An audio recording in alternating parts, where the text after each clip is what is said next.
Welcome back, welcome back, welcome back. I'm Miss Lisa, and this is my YouTube channel where I talk about everything that I want to with science and math. And what we're going to talk about is chemistry right now. And this is especially for the people who are doing the chemistry class, like homeschoolers. But if you like the way I explain things, come on in and watch the video. And I might even assign some of these videos to my public school kids I teach also. So they have their own channel. Their channel is Elements of Chemistry. See what I did there?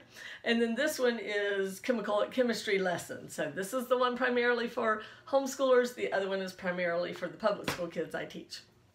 All right. So what we're talking about, and this is kind of funny, I'll just tell you right off, that I had looked at what I was supposed to teach for the physical science channel, and I taught the wrong chapter. So I uploaded chapter 16 earlier today and had to go back and take it off because this is chapter 13. Y'all haven't had this yet. And when I was doing it, I was like, yeah, I don't really remember teaching this to the homeschoolers, but because I teach chemistry to physical science and chemistry to public school kids and chemistry to you guys, it kind of got muddled. Sorry about that. All right, so this is an idea called periodicity. All right, so what we're going to talk about are trends in the periodic table. And this is one of my favorite things. And I am such a science nerd that when I truly understood this, and for me it wasn't until Chem 2. I was in high school at Campbell High School.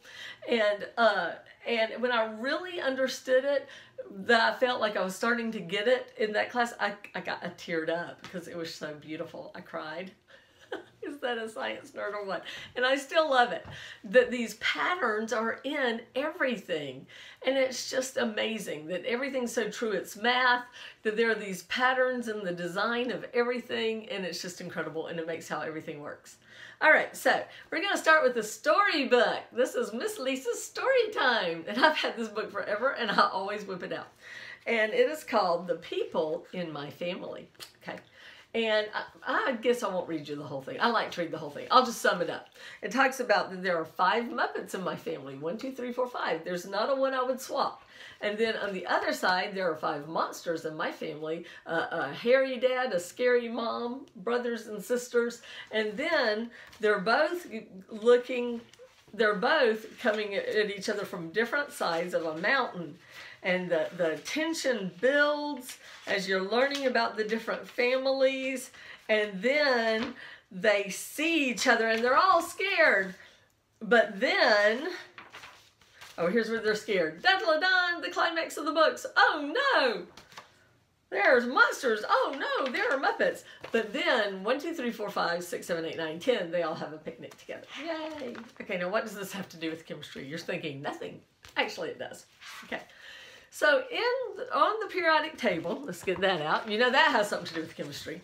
There are columns and there are rows. The columns are called families or columns. The rows are called periods, and you can keep them straight because a period of time on a calendar would be like a week, not every Monday, right? So periods go for weeks, not every Monday. Okay, so these different families going up and down, just like these families, are like each other. And so there is the halogen family, there's the noble gas family, there's the rare earth metals, there's these different families, and they have similar characteristics. There are also certain characteristics that are similar, that different families have similar members. But if you look at our families, the Muppets have more in common with each other than they do with their representative monsters. The dads are both the biggest. They both seem a little hairier than the others. But this monster dad is much more like his monster family than he is like the other dad. They have representative members. They have a biggest one. They have a smallest one. The periodic table families do too. And the small ones do, they're more likely to be gases. The big ones not. But still, for the characteristics of how it's going to react, is more like its family than it is like the ones in its period. And the family is the column. All right? So that's the idea that, of course, we can't call it the Muppets in chemistry. We call it periodicity. The idea that there are these repeating patterns in the periodic table. Now, how did the periodic table get developed? Well, they started noticing, once chemistry got started, they started noticing that there were these patterns. And so there was a young Russian grad student named Dmitry Mendeleev, and there's a song about him. Who told the elements where to go? Mendeleev. Who put them down in columns and in rows? Mendeleev. Who was willing, who was able to make a periodic table? Who told the elements where to go? Mendeleev. And if we were together, I would make sure you sang the Mendeleev part back to me.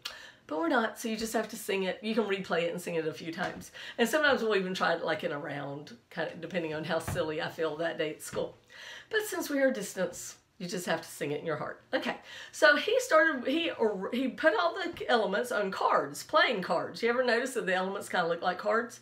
And he put what we knew about them. Now, at that time, they did not know about subatomic particles. He just knew the characteristics, he knew their names, he knew their average atomic mass, he knew their weight. They would weigh it back then.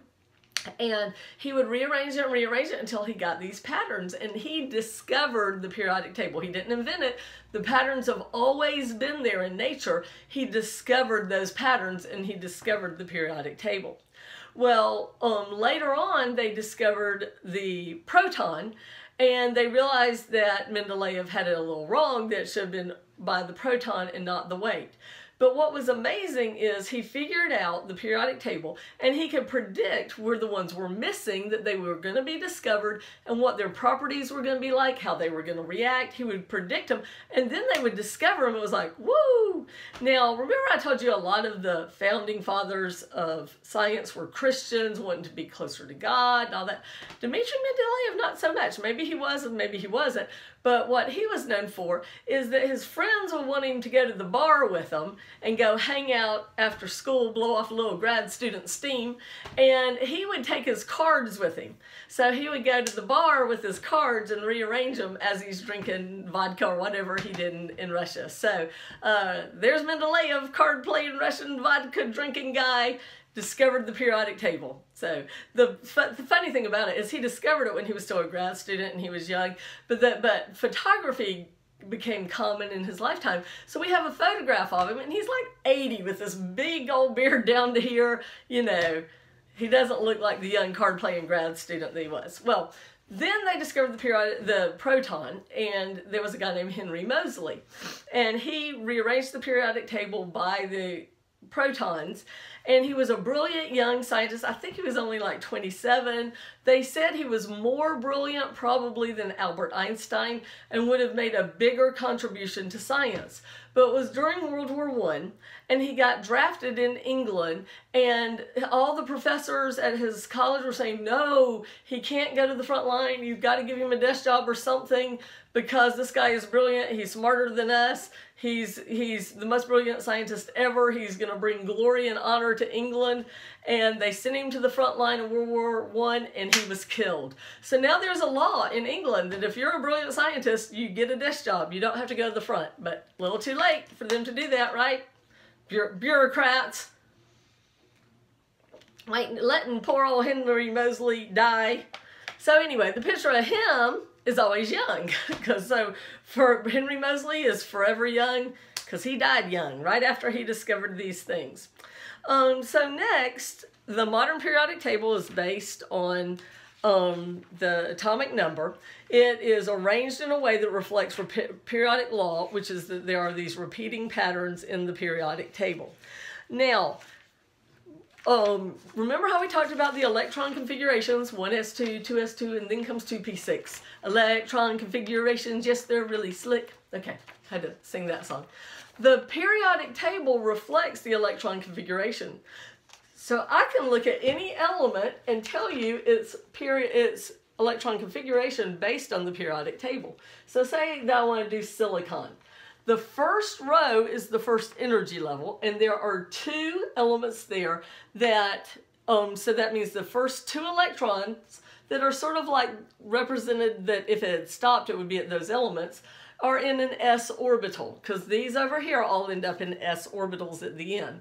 So this configuration is 1s2, 2s2, 2p6, there's 6 right here, and these would fill the p orbitals last. Then it's 3s2, and 3p2, and that's the electron configuration for silicon. I could do that with any one. The ones that end in D's are right here, the ones that end in S's are here, P's are here, and F's are down here.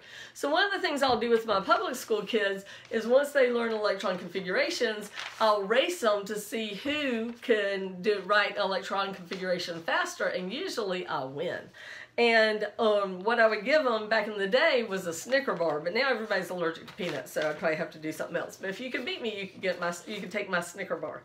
And I've had maybe 2, maybe 3 kids throughout my decades, and we're not talking about how many decades of teaching. So, all right. So anyway, you can use the periodic table to do the electron configurations. Very handy. And so I don't use that bubbles going to a diagonal. I just look at the periodic table. It's easier. Okay. So your book talks about that, how to do the periodic table and how to figure out the electron configuration from it.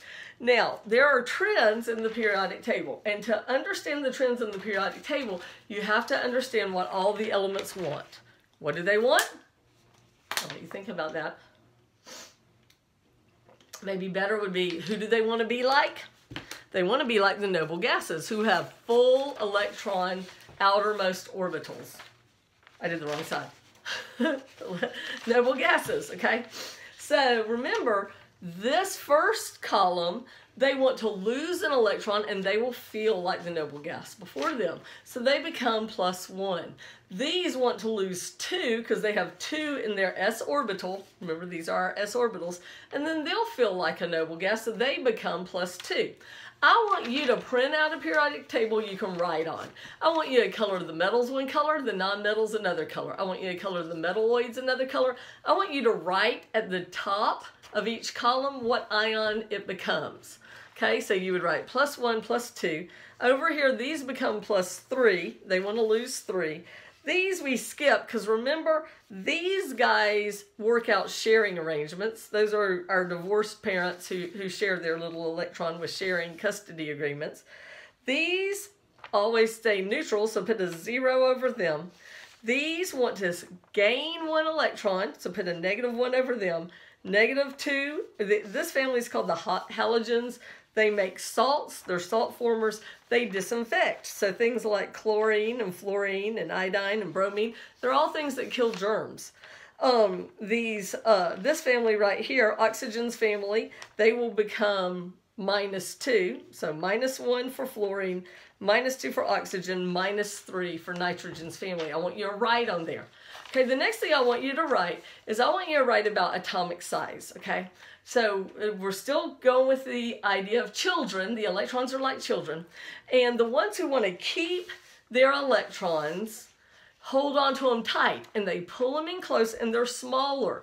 Now, as you go down the column, it does get bigger because there's just more electrons, but they hold them in tight. These over here, remember, they want to lose electrons to feel like a noble gas, so they hold them much looser and they're bigger. So even though these over here have less protons, less neutrons, less electrons, they are bigger than the ones that have more in the same period. So the trend is for atomic size, it increases as you go down a column, but it decreases as it goes across a row, because the atoms hold their electrons in tighter because they want to keep all of theirs and steal some of yours. They want to be a thief and get some of yours. Okay, so that's the trend for atomic size, and I want you to write it on your periodic table. And you can see it illustrated in your book. Okay, the next one is ionization energy. Ionization energy is the energy needed to take an electron.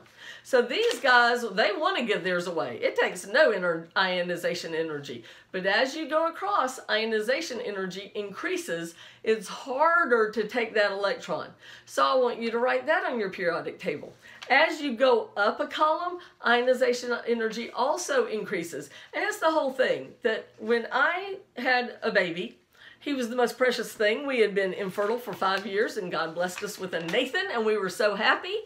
His name actually means gift from God. And so when I did not want anybody to kidnap my baby Nathan. Now, nobody does, but I was extra paranoid. 5 years trying for that kid. So I would in the grocery store, if he was in the buggy, that's what we call him in the South, not the shopping cart, it's the buggy. If he's in the buggy, I would keep my hand on him while I turned to pick out my groceries, because nobody was going to snatch my baby while my eyes were away from him. Now, eventually I had 3 kids. I know, it's shocking. Infertile me had 3 kids. But I couldn't hold all 3 of them and pick something up. So maybe I was a little more vulnerable to the child snatcher. Did y'all ever see Chitty Chitty Bang Bang with the child snatcher? I used to have such bad nightmares about him, that he was going to try to snatch me. So the more kids you have, the little harder it is to keep a track of them. My sister had 6 kids. So, you know, it'd be a little easier for one of hers to get away than when I just had one Nathan after 5 years of infertility. Okay, so that's ionization energy. It's a little easier to take an electron the further you go down the column. So write that on your periodic table.